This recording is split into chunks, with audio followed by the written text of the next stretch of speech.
Welcome to the Institute of All Intelligent Life. My name is Alan Keislar, and we are continuing our class on extraterrestrial spirituality. We have been talking about understanding God. We're going to continue this topic with a little bit of a change. We're going to be talking about God in our hearts, rather than God in paradise. And I'm going to begin this by referring to a verse from the Quran, which is Surah number 50, the 16th verse.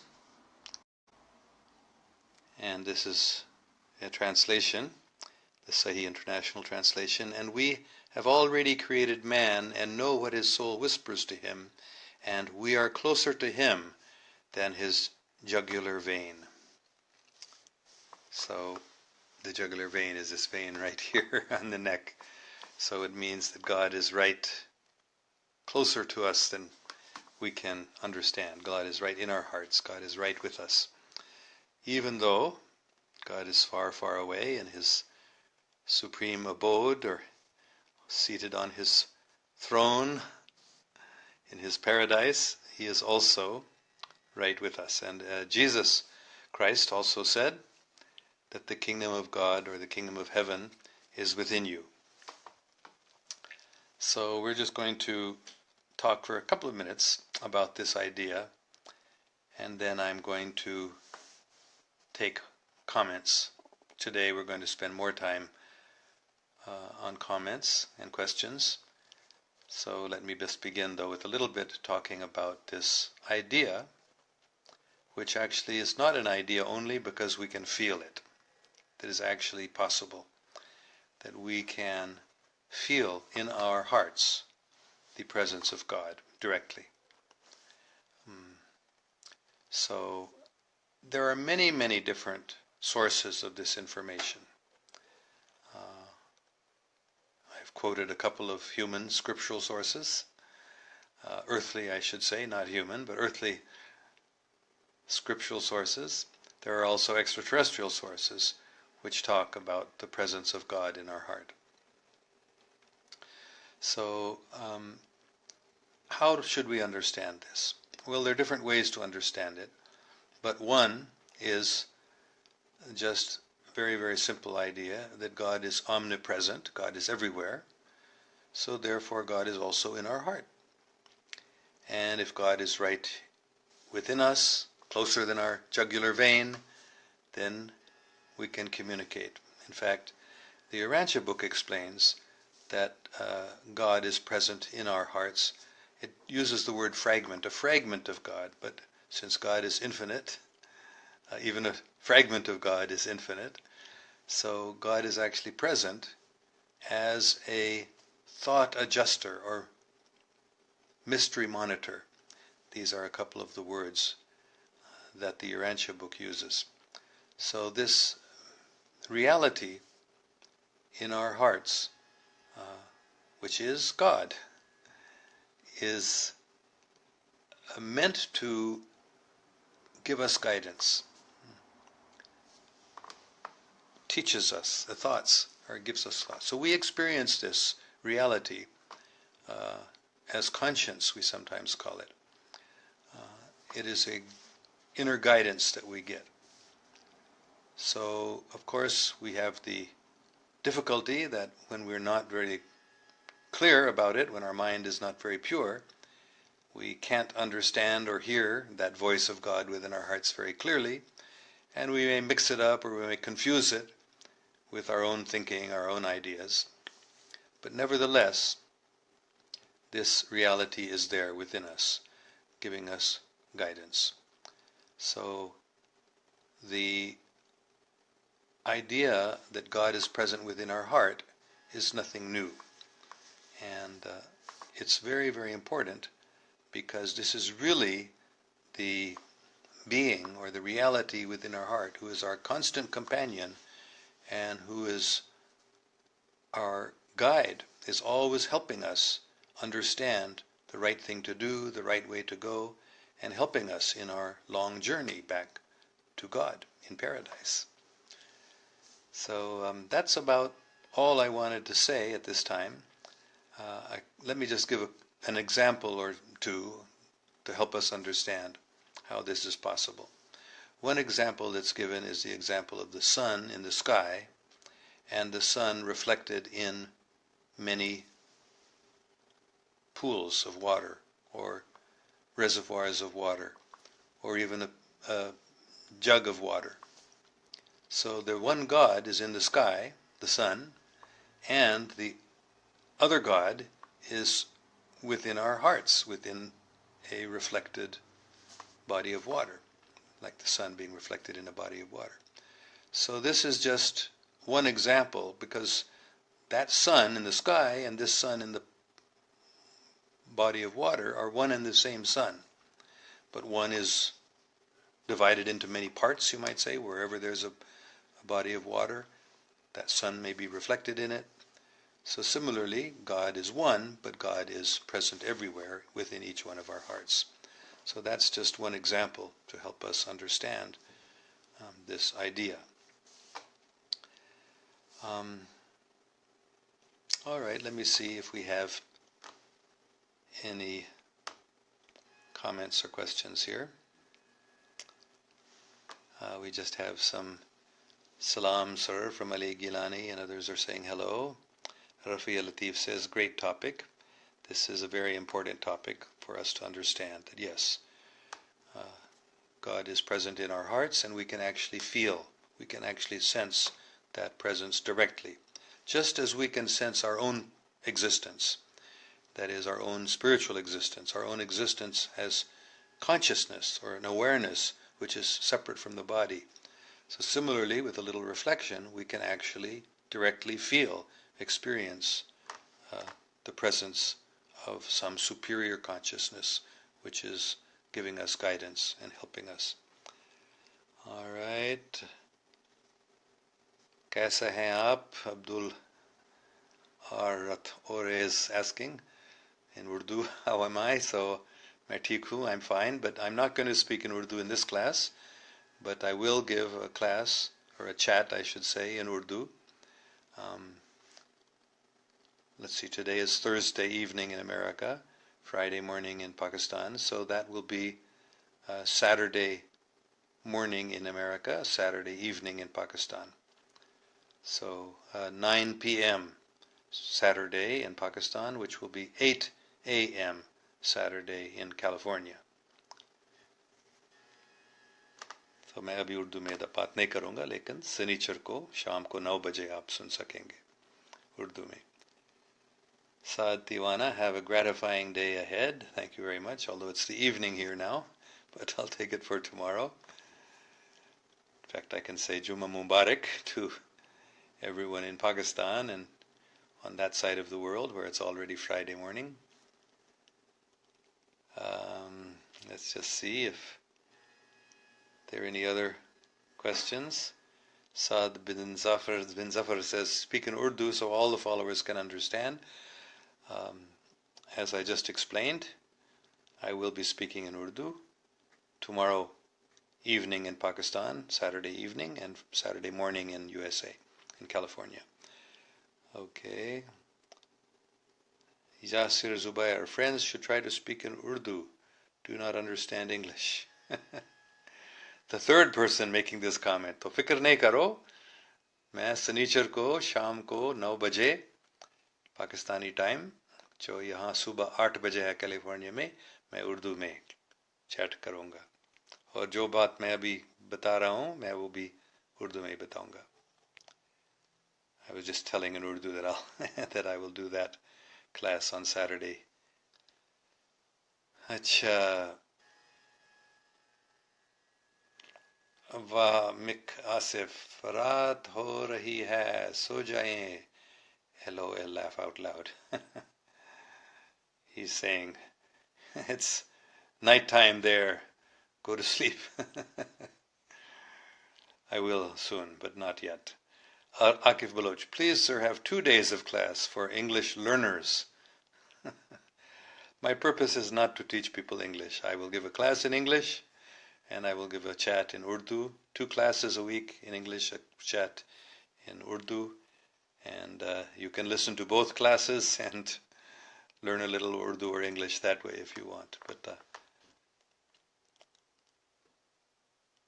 all right, Rafia Latif. Sir, sure, there are moments in daily life I come across the feeling that Allah subhanahu wa ta'ala is directly helping and guiding me.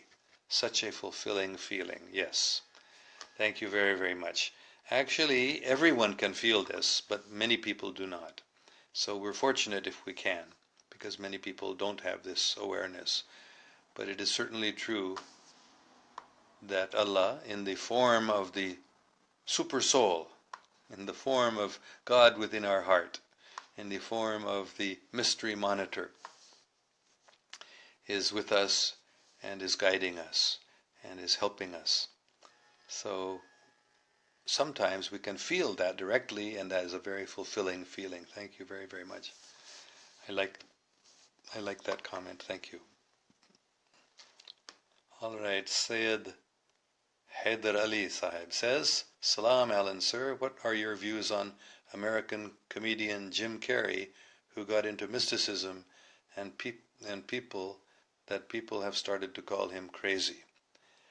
Well, I don't know much about him, but I do know that in America many people are crazy because they think that spirituality is not real. That's crazy. Mysticism, I don't know about Jim Carrey's type of mysticism, but there are certainly people who think they're mystics who are crazy. But mysticism is a very elevated topic, and people who do get into that type of mysticism are certainly not crazy. People who think they're crazy. The people who think that mystics are crazy simply because they don't understand. There is a lot of scientific evidence for the reality of mysticism, which can mean several different things. So I'm sorry to hear that Jim Carrey is being called crazy by people just because he's gotten into mysticism. But I'm sorry, I don't know enough about him to comment on it. Haris Hassan, sir, how can a person keep himself motivated after a failure? Well, I'm hoping to get comments and questions about this class, as we did get a very nice comment from Rafia Latif about this class. So this is not exactly related to this class, but I can try to relate it to the class.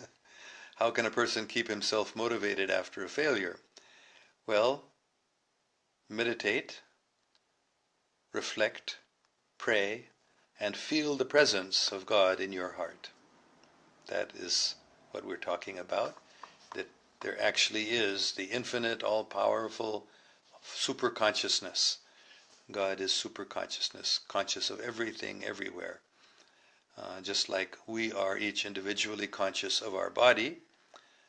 I am conscious of my stomach and of my head, and if I have a stomach ache or headache, I can feel it and you don't. So everyone is conscious of their own body. So just as my consciousness penetrates from my toes up to the top of my head, God's consciousness pervades everywhere. So that's something we can reflect on. And therefore, God is also present within our hearts.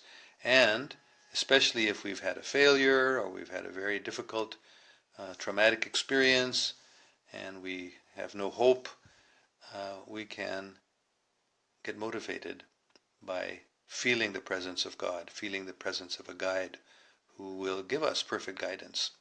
And it's said that the spiritual guide, the spiritual teacher, is both within us and outside of us. So the spiritual guide within us is this mystery monitor, this Supersoul, who is within us and is guiding us from within. And also, especially when we are not able to hear that inner guide very clearly or very well or very faithfully or very steadily, then that inner guide or God arranges for us to meet an outer guide, a spiritual teacher. So, but They are the same.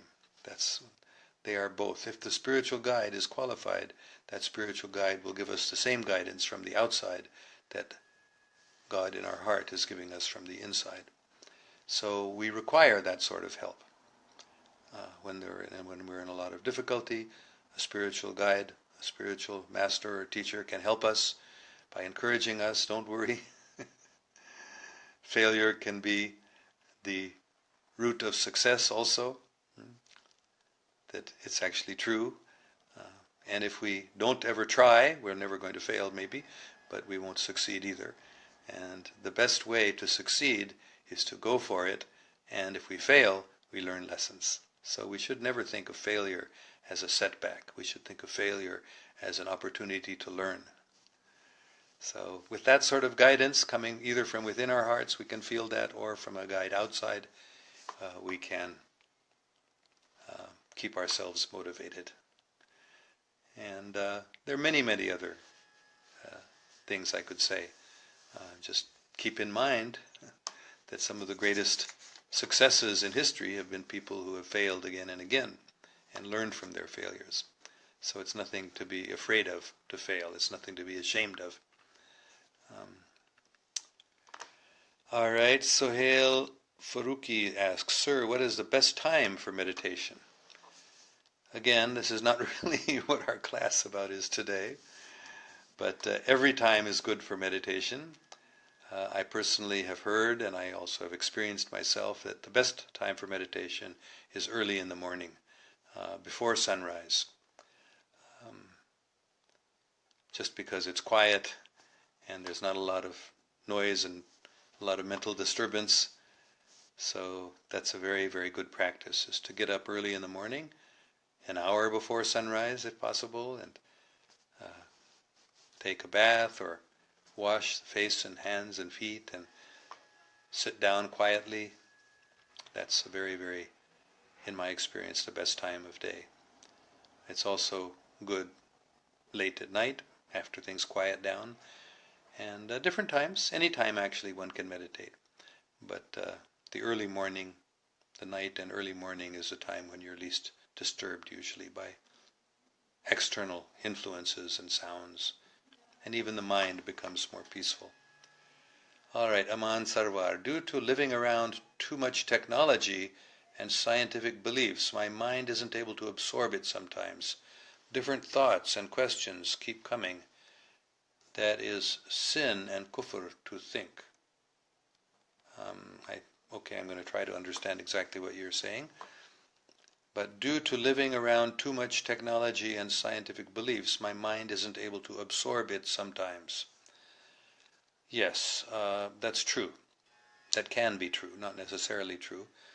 But we can be distracted from feeling our own hearts, feeling our own direct connection with God in our hearts when we're around too many external mechanical or technological devices. Modern civilization is full of people rushing here and there, often using scientific or technological devices. So yes, that is correct. That can certainly happen and does happen a lot. Different thoughts and questions keep coming. That is sin and kufr to think. Now I can understand this in one of two different ways, but I think what you mean is that this idea comes to you that it is sinful to think, or maybe to reason is what you mean, and rather we shouldn't think. This is an idea that sometimes has been common in religion, that religious people sometimes think you shouldn't. You should just accept whatever you're told by a spiritual or religious authority, and you shouldn't think too much about it. You should, and it's sinful to think about it. There certainly is a problem if we think too much. We can easily think too much about things, but I don't think there's any sin in trying to understand, if that's what you mean by thinking. Certainly it's not sinful to try to understand truth, especially spiritual truth. We have to at the same time understand our limitations, but understand our powers, our strengths also. We do have the ability to understand, but the way we understand is not by figuring it out, trying to think too much about it to figure it out, but by meditation, by reflection. We can often understand the truth much better simply by reflecting, by meditating, by praying, by calming ourselves down, perhaps by taking a deep breath. And then we can by trying to figure something out. So I wouldn't call it a sin to think, although if one thinks and thinks and thinks too much, then it certainly is a waste of time and can lead one in a wrong direction. But I don't accept the idea that we should just blindly, whatever we're told, we should accept that. No. We should always try to understand by our own powers, our own rational powers, without getting too much into thinking and worrying about it, but with our own intuitive powers. That is God in our heart. We'll bring it back to the topic of this class. There is a source of understanding, and that is God in our heart. That is our own intuition, you might say, our own connection with a higher consciousness within us. Supersoul is another word that's used. So definitely, I would like to stress that, since trying to relate this question to our class again. It's certainly not a sin. In fact, it's the best thing to do is to reflect and calm ourselves down and pray, and then we can actually directly get guidance from God in our heart. But of course we need to make sure, when we're immature in spiritual understanding, we have to make sure we're not going way off and imagining that we're getting guidance from God when we're not really, and therefore a spiritual guide of some sort is always recommended, whether it's a parent or a trusted friend or a guru or murshid. There is absolutely necessary for immature people especially to have someone to guide us, to make sure that we're not misunderstanding, not thinking too much, trying to figure out something too much, and imagining what is God in our heart telling us to do. All right, that was a pretty long answer. Okay. We have Syed Hyder Ali again talking about Jim Carrey. Sir, check him out. Maybe it's beneficial if you contact him. He's being called crazy because he has started to challenge the reality, the way the world perceives it. He has also grown a beard and mostly stays alone now. Well, it's very good to challenge reality the way the world perceives it, because the world has a very widespread misconception about the world, about reality. So if Jim Carrey is challenging this common perception of the world that the world has, it needs to be challenged. We're all challenging it. Anybody who's on a true spiritual path, whatever their background, whatever their religion, whatever their nation, whatever their race, everyone who is heading towards truth certainly is challenging the so-called reality that the modern world is presenting to us in our educational systems, in our mass media especially. It's a big illusion. Actually, reality is not at all what we think of it as, especially in the scientific understanding of atoms as being little balls and matter being something solid and real. Actually, we know even from science that matter is mostly space. It's mostly empty space. So we don't perceive it that way. Something solid like a rock we think is solid. It's almost all empty space. So yes, the way we perceive reality in modern science and in modern educational systems, the way we're taught, that's not correct. So Jim Carrey, if he's challenging that, he's doing something good and he's not crazy. Okay, so Hail Farouk, sir, it is very difficult to find a true spiritual teacher in these times. Mostly are not deep and others are liars. Yes, unfortunately, that's very, very true. Because people have a sense that they need a spiritual teacher or a guide, and they're willing to usually give money to such a person. Then there are some people who say, oh, that's a good business. Let me pose myself as a spiritual guide by wearing, according to religious teachings, there may be a certain way to dress or a certain way to cut one's hair or beard or a certain way to act, a certain way to pray that somebody thinks is the sign of a spiritual master or spiritual teacher. And so people who are not qualified, they take that sort of role and mislead many people, and they're actually liars, like you said. They're not very deep, yes. So, but we are told, and again, I found this in every tradition, every faith, every country in the world, they have this understanding that when you are ready, when you are sincere, and you want to know the truth, and you're willing to accept the truth, even though it's something different than what you have thought before. When you're ready in that way, then your spiritual guide or spiritual teacher will become available to you. So, but yes, it's a very dangerous time we're living in, very difficult to get a true guide when there's so much misinformation, spiritual so-called information, misinformation being taught by spiritual teachers, so-called spiritual teachers. Thank you. Okay, Rafi Latif, there are human weaknesses that are a constant hurdle in attaining qurb of Allah. Please enlighten us how to overcome these weaknesses to clean our hearts for Allah only. Okay, well this is a huge question because there are many, many different human weaknesses that we confront. How can we overcome them? Well, the answer I always give to this sort of question, the best way is by meditation, by prayer and meditation, cleansing the heart, and especially the prayer that I always practice myself and always recommend is just chanting names of God. Or the other method I recommend is deep breathing. Just sit down in a comfortable position, take a deep breath, hold it very, very slowly, breathe in, and then very, very slowly let it out.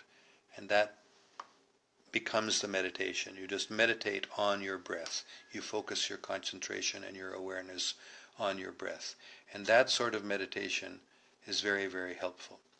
And in my experience, even more effective, more helpful than that, or along with that, actually, doing the two together is what I like the best, is chanting names of God. Whatever name of God, it doesn't matter. But they must be names of Allah, names of the Supreme God, a real name of God, because sometimes unqualified people want you to chant their names in order that they can get power over you, and they pretend it's the name of God. So we must be careful, get bona fide, genuine names of God that have been revealed, taught by qualified spiritual masters, and then we can use them in different ways. One is to silently repeat them, one is to speak them, which is actually easier, often recommended, especially for beginners, to speak out loud either names of God or a prayer, a scriptural prayer especially.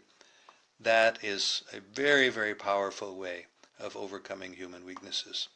Just repeating any names of God with feeling, not just like a parrot. In other words, that is also a danger, which happens that when we have a practice of meditating by chanting the name of God, it can become mechanical. So when I say chanting the name of God, it must be with feeling, with deep, with praying from the core of the heart, begging, really. Praying for guidance and begging God. In other words, not just Allah, Allah, Allah, Allah, Allah, Allah, Allah, oh my God, praying from the core of the heart. That is the best way, in my experience, to quickly overcome human weaknesses. All right. Let's see. Sohail Faruqi. Yes, it is mentioned in Quran, Surah Nur, that God is light, Nur of heavens and earth, and Nur, our soul, present in our hearts. Also, it is emphasizes in Quran to get tazkiyah nafs, to a live heart or getting purity. It is actual and foremost duty of a man to be a Muslim. Yes, so I like this statement very much, that God is the light of the heavens and earth, and also light present in our hearts. So God certainly is present within our hearts. That's what our whole class today is about, as a guiding light. And God is literally present in our heart, like you say, and God is also outside of our heart, the light of the heavens. All light that we see with our eyes is really coming from the light of the sun, which is coming from another source. So when we talk about spiritual light, we can write it with a capital L. That light is the light of the heavens, and that light is God, or is an aspect of God. All right. And this is certainly the foremost duty of a man or a woman, is to be a Muslim. By Muslim, that means to connect with, to surrender to the guidance of God within our heart, and the guidance of God coming from external sources also, spiritual guide or scripture. That is really, yes, I like that statement very much. Thank you. We have another comment from Aman Sarwar. Let me put it this way, my beliefs aren't strong enough. A part of me wants to accept it, but some part of me reject it. I asked the same question to someone. He said, you shouldn't question the unseen. That's where belief actually starts. Okay, well, again, I can see this in two different ways. In one way, I understand that statement that somebody told you, and I agree that we can't see everything. The unseen realities we can't see with our eyes. So we have to sense its presence. For example, God in our heart. We can't even see ourselves. Ourselves means, of course, our spiritual reality, not our body. We can see our body, but we don't see ourselves. We don't see love. We don't see justice. We don't see truth. These are things that are realities, but we don't see them. So similarly, the soul or God, we don't see them. So we can't question something and deny its existence just because we don't see it. So in that sense, we have to start our belief from that idea that something does exist even though we can't see it. But on the other hand, if somebody says, just believe something which is incomprehensible, and that person is not really trustworthy, and they're really wanting us to believe something that will benefit them, then we don't want to follow blindly like that. So again, there's a middle way. We don't want to go to one extreme of just blindly accepting something. We don't want to go to the other extreme of trying to figure out something so much on our own, by our own power, something that we can't understand. So we have to pray. We have to really pray.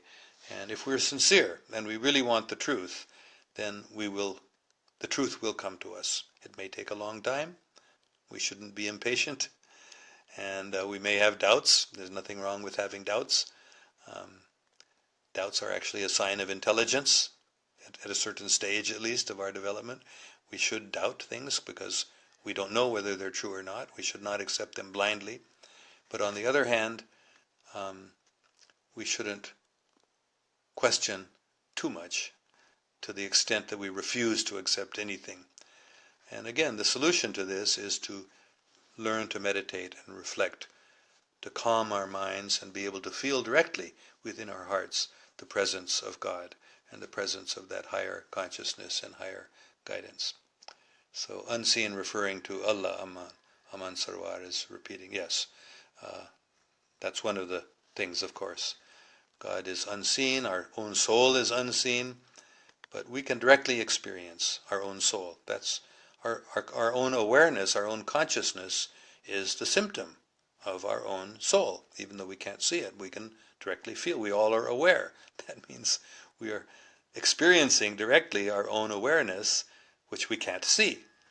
So just in the same way as we can't see our own self, our own spiritual self, our own conscious reality, in the same way we can't see God, who is supreme consciousness, is also unlimited consciousness, and we are limited consciousness, but it is also consciousness, awareness. So just as we can understand our own awareness directly, we can also feel the presence of a greater awareness, an unlimited awareness, present right beside us, right within us, closer than our jugular vein, as the Quran says, God in our heart.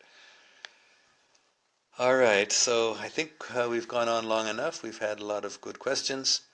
I just wanted to make this one point because we hear from many sources, extraterrestrials have often stressed this point, as I have the last few days, that awareness of God, or awareness of the supreme source of everything, the unlimited consciousness, there's so many ways to describe God, that is widespread throughout the universe. Most extraterrestrials are well aware of the reality of God or the Supreme Source. They may call it by different names and have different ideas about it, but the situation on our planet, where, especially in the Western countries, but also in other parts of the world, where people just don't believe in God, they just reject the idea that there is some supreme source of everything, that there is an unlimited consciousness pervading everything, and the idea that that God is in our hearts and we can directly communicate and be aware of that. This is unusual. The situation of where atheism is so widespread as it is in some parts of our earth, that's very unusual. It's not very common because people generally are easily aware of this. And the reason is because our planet is kind of disconnected from reality. There's a lot of illusion. There's a whole creation of illusion, intentional creation of false understandings and false knowledge, especially by the mass media and by modern so-called scientific education. It's not scientific. Science means knowledge. Literally, to science means knowledge. So it's not knowledge, it's ignorance. So modern so-called scientific knowledge is actually, which is often atheistic, is not knowledge at all. So that kind of so-called education is leading us in the wrong direction, but because it's so widespread in our planet, there's large confusion and population of people who don't understand God at all or properly at all. So that's not more widespread than, it's not the case in most places. It's rather unusual. So I wanted to stress that in answering your question.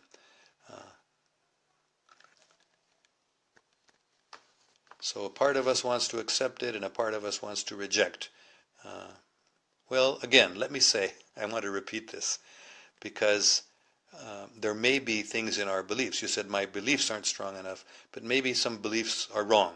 So those beliefs should not be accepted blindly. They should be rejected. Just because we've been taught something, it doesn't mean it's right. Just because somebody who claims to be in a position of religious authority or educational authority or media authority and they tell us something, this is true, it may not be true. So we can't accept blindly. So don't feel bad if you have doubts, and if internally in your sincere attempt to understand the truth, if you reject some things that you have been taught are true, they may not be true. Maybe they're not. So don't feel bad about that. Rather, have an open mind, and you must sincerely seek the truth. And as Jesus Christ taught, Hazrat Isa alayhi salam, seek and ye shall find. Seek the truth and you will find the truth if you're sincere. If you're sincerely wanting the truth, sincerely seeking the truth, you will find it. It will come to you. But you must be ready both to reject ideas you've been taught in case they are false, and you must be ready to accept truth wherever it comes from. If you're sincere, it will gradually become clear to you. That's not only my conviction, my belief, my experience, but that is what is widely taught. Not only widely taught on this planet, but widely understood everywhere throughout the universe. Okay, I think we're going to end now, but I thank you all very, very much. This was a difficult topic in some ways, for the modern world to face the fact that there is a God within our heart who is unlimited consciousness, perfect awareness, and can give us guidance.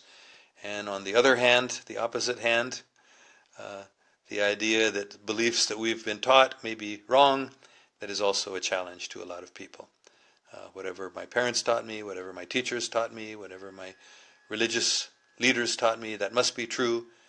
No, we don't know for sure. We must ourselves make our own attempt to understand the truth with all sincerity and with all prayerfulness, and then we will find the truth. Okay, peace be with you, and we will meet again after, what is it now, about 36 hours, 37, 38 hours from now, a day and a half. In Pakistan, that means Saturday 9 p.m. In California, it means Saturday 8 a.m. And that class will be in Urdu. All right, I think I just saw one or two more comments. So I see Rafia Latif, who is always making very good comments, very intelligent questions, saying, "Sir, I have a question, may not be related to present topic. It's about evolution of human soul to higher densities." Okay. As you said, sir, it takes thousands and millions of years. My question is, how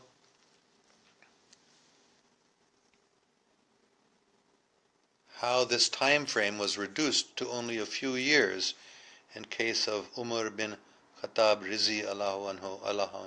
anhu, who was a non-believer to start with, but within a few years he became so spiritually elevated that he became one of the Ashra Mubashra and Khalifa ul-Muslimin. Well, there are a variety of explanations.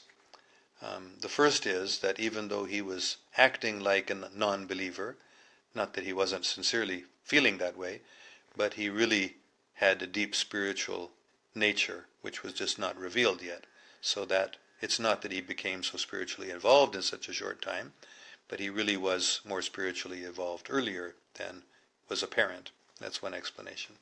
Another explanation is that even though generally it does take thousands or millions of years to make a lot of spiritual advancement, it can happen very, very quickly. That certainly is possible, although it's very unusual. So that's another possible explanation.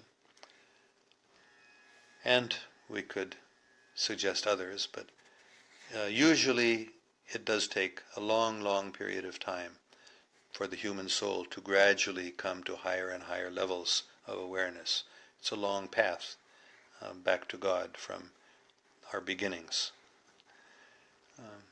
I hope that answers your question. Now Muhammad Umar Suleiman has also got a question here. Is that possible we can talk in live chat or chat in inbox? I send messages in inbox, but I did not get any answer. But yesterday I got answer of one of my comment, so please answer me via chat in inbox. Thanks. Okay.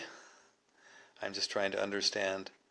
Answer me via chat in inbox. I don't understand what this means. Chat in inbox. What is this inbox? Anyway, I won't take more time with that, but maybe you can explain to me what does it mean, chat in inbox. I'm sorry that I don't understand what that inbox is, unless you're talking about private messages, perhaps? Anyway, all right, I'm sorry I got distracted there after I'd already said goodbye and peace be with you, but we will end now. Peace be with you. Thank you all very, very much.